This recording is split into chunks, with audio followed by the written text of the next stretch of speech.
Intercettare soluzioni innovative per la sanità di montagna non solo con il confronto con le aree a noi contermini e prossimamente con le aree alpine europee, ma anche sulla base dei numeri. I primissimi risultati del monitoraggio avviato da Agenas sulle reti cosiddette tempo-dipendenti sono stati presentati a Pieve di Cadore durante la seconda giornata congressuale prevista dal progetto Salute oltre la città dell'Ulse Dolomiti. Gli esiti sulle 4 reti per l'emergenza sono confortanti. Abbiamo voluto sviluppare questa esperienza di gruppi di lavoro proprio perché è importante che ci sia questo confronto, no, tra la realtà locale nostra e esperienze regionali, e regionale in particolare quella del Veneto, e i dati sì, non sono male, ecco, siamo sempre di fronte però a dei dati che possono essere migliorati. Per l'infarto miocardico acuto il 63% dei casi è stato trattato con angioplastica primaria entro 90 minuti della diagnosi, contro la media regionale del 56,7% e nazionale di poco sopra il 55%. Per la rete ictus quasi il 22% è stato trattato con trombolisi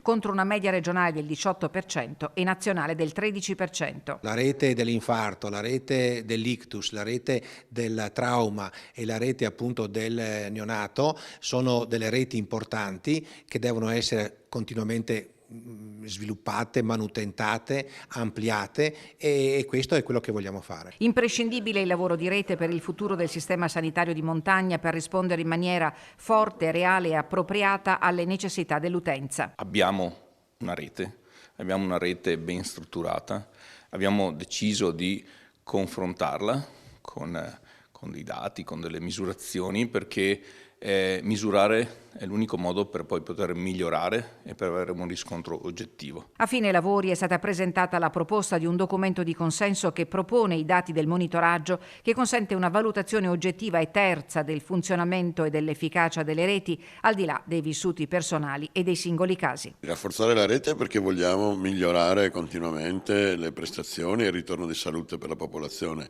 Però le prestazioni della rete dell'emergenza nel Bellunese, nonostante un territorio complesso, sono già eccellenti.